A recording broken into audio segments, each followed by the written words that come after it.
They told her not to worry about the paperwork. "It's just signatures, Grandma, just so we can take care of bills while you rest." Gloria had raised 3 sons and 1 daughter.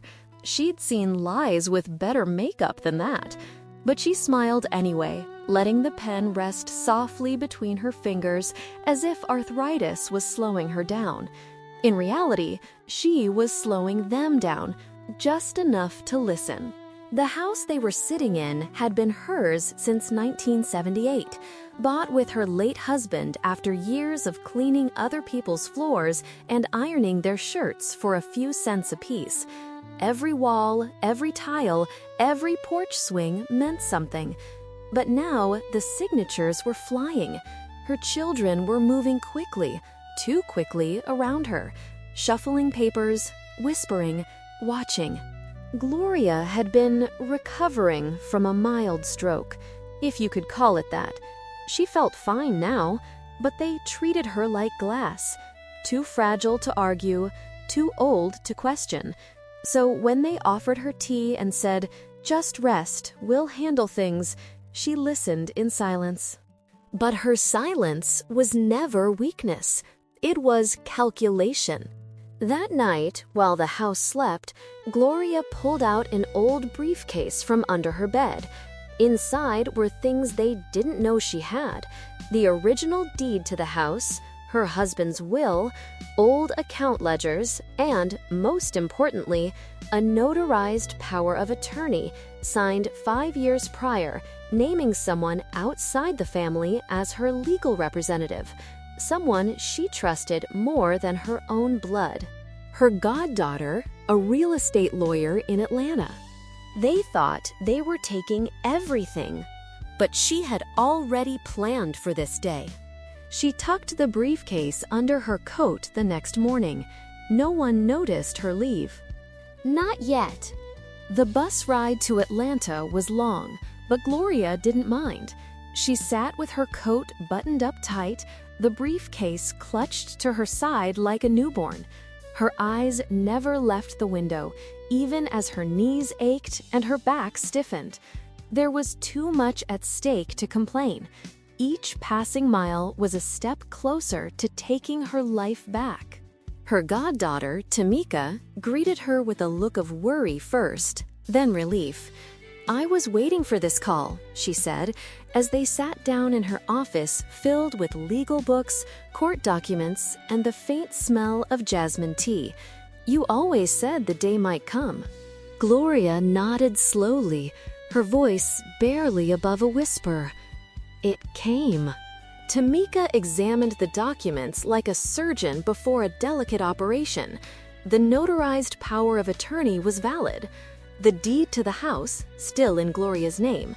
The forged signatures her children had pushed in front of her, legally worthless unless Gloria had consented under full mental capacity. And thanks to her doctor's prior reports and a quiet evaluation Tamika had arranged before the stroke, they had proof Gloria was of sound mind the entire time. The betrayal didn't sting as much as the speed of it. How quickly they moved to protect her.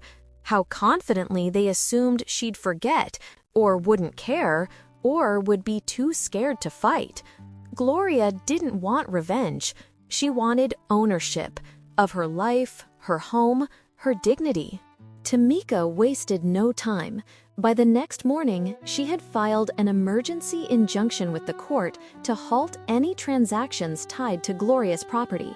She also drafted a cease and desist order for her children, prohibiting them from claiming legal control. The judge approved the request within hours. Back home, Gloria's children were still arguing over furniture placement, bank transfers, and whether or not they should rent the house out to make extra money. Darren, her eldest, was already planning renovations. Dana, her daughter, was contacting potential buyers. None of them noticed that their access to the home equity line had suddenly frozen, or that the utilities were no longer under their name. But they would. The court's notice arrived 2 days later by certified mail. Gloria wasn't even in the room when they opened it. She was at Tamika's apartment, drinking sweet tea and watching her great-granddaughter play with blocks on the carpet. The girl's laughter was soft, almost musical. It reminded Gloria of a time when family meant warmth, not signatures and silent betrayals.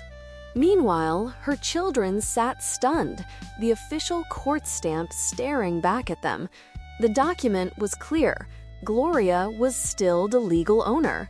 The power of attorney nullified any recent transfers. The title was intact. The house was hers, all of it. And the court had set a date, a hearing. In public, under oath.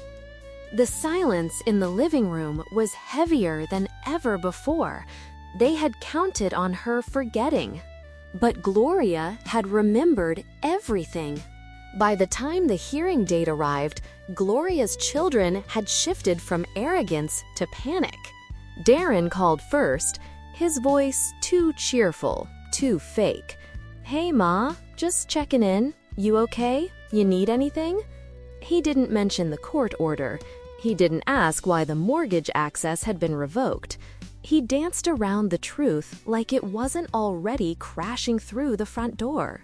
Dana showed up the next day with flowers, the expensive kind, lilies, even though Gloria was allergic to them. She placed them gently on Tamika's porch, knocked once, and walked away before anyone could answer. Gloria watched through the curtain, her eyes calm but unreadable. The youngest, Marcus, tried a different route. He sent a long, teary voice message about misunderstandings and how they were just trying to help. It ended with a weak promise to undo everything, as if erasing betrayal was as simple as a signature. None of it mattered. Tamika had prepared Gloria for the courtroom, not just legally, but emotionally. She told her how people would look at her as old, as fragile, as someone who probably didn't understand what was happening. She reminded Gloria that silence in court could be dangerous. Not weakness, but dangerous. So Gloria spoke, clearly, calmly. When the judge asked her if she remembered signing over her rights, Gloria looked him in the eye and said, "I remember the paper. I remember their faces. And I remember the lie." Gasps filled the room. Her children sat just behind her, eyes wide. They hadn't expected her to show up. They thought she'd be too sick, too tired, too ashamed. But she walked in straight, spoke firmly. She had rehearsed each line with Tamika, every answer grounded in truth. The court didn't just hear her testimony, they felt it. Tamika presented the documents, notarized power of attorney, medical evaluations, the timing of the forged transfers. Everything pointed to one conclusion. Gloria had been taken advantage of by the people she trusted the most.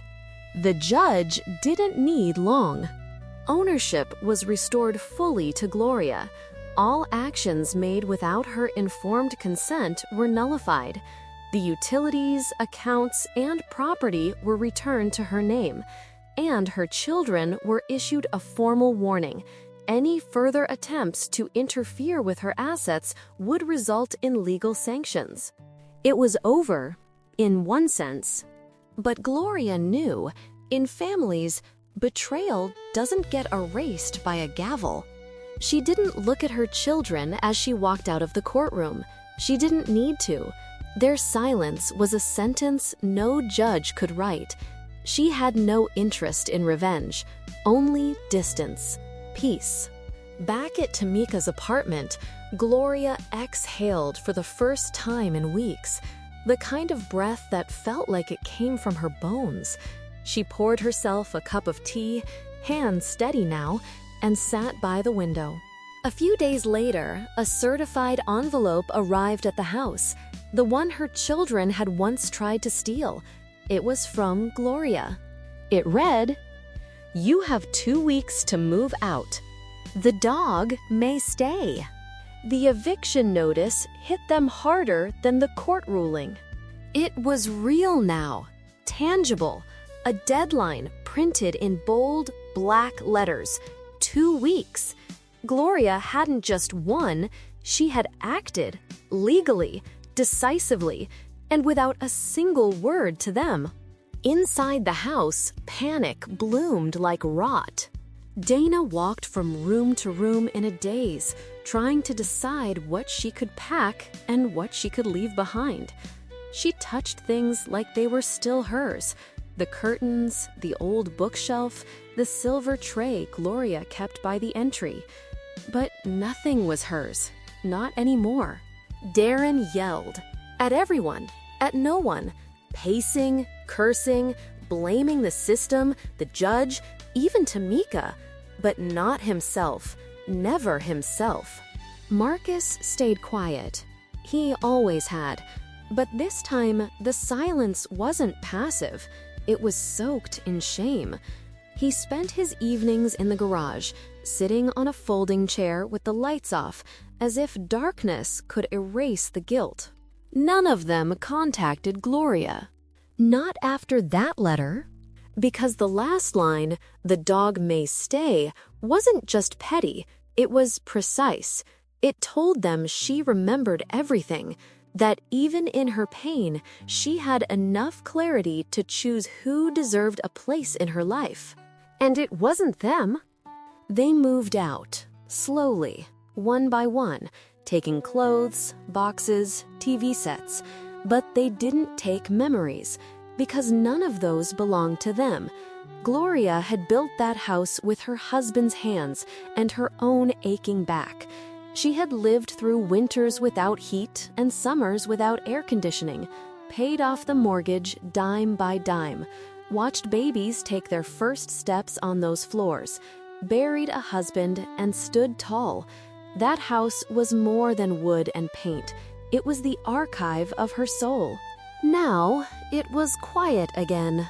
Tamika hired a service to deep clean the home, not out of spite, but out of respect. The walls still whispered with betrayal, and Gloria didn't want to hear it. She chose not to move back in.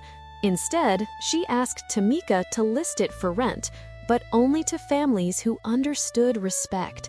She didn't want to sell her past, she just didn't want it occupied by regret. Gloria moved into a cozy, assisted living community just outside Atlanta, not because she needed help, but because she deserved peace. Her new room had a window facing east. Morning light flooded in.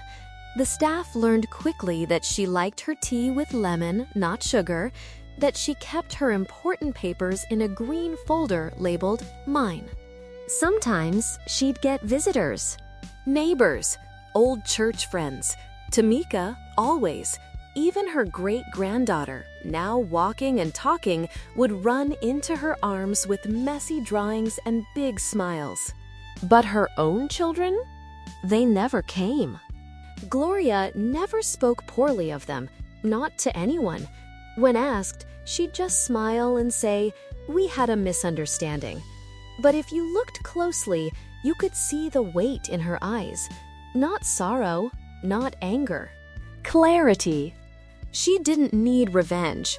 She needed room to breathe. And she finally had it. The house stood empty for almost a month. No curtains in the windows, no footsteps in the hall, just quiet and the faint scent of lemon oil from the deep cleaning Tamika had arranged. Gloria didn't return, not even to walk through it. She didn't need to. She carried the house inside her now, all its pain, all its love, all its lessons. One day, Tamika stopped by to take new pictures for the rental listing. As she moved from room to room, she noticed how still it all felt, like the house had exhaled, like it was waiting for someone worthy. She paused by the living room window, the one that faced the street. The swing outside creaked slightly in the breeze, the same swing Gloria had sat in for years, sometimes with a glass of iced tea, sometimes with a crying grandchild in her lap, sometimes with silence as her only company. Back at the senior home, Gloria was in the garden. Wearing a soft sweater, her favorite earrings, and a wide-brimmed hat, she pruned rose bushes with a focus most people mistook for distraction. Her neighbor waved at her from a bench nearby, and she nodded with a half-smile. Her hands kept moving. The garden had become her new ritual, not to forget, but to transform, to prune the dead and let new things bloom. One afternoon, a letter arrived. Not from her children, she never expected that, but from the family who had moved into her old home, a couple with 3 kids, one of whom had written her a crayon drawing of their new backyard swing. Gloria placed the letter on her nightstand, beside her green folder marked Mine. She didn't cry, not anymore, but her chest warmed with something softer than triumph. It wasn't revenge. It wasn't even justice. It was relief. She had protected what was hers. She had stood up when everyone expected her to fade away. And she had done it without shouting, without threats, just truth, timing, and quiet power. The final act came on a quiet Tuesday morning. Tamika walked in, holding a small envelope with official lettering. Gloria looked up from her book, a historical romance she'd been pretending to read for weeks. "It's done," Tamika said. "The judge signed it. Your estate is secure. No one can touch it now without your written, notarized consent. Not ever." But she didn't call back either. She leaned back in her chair, stared out at the rose garden, and let the breeze carry the rest of the day away.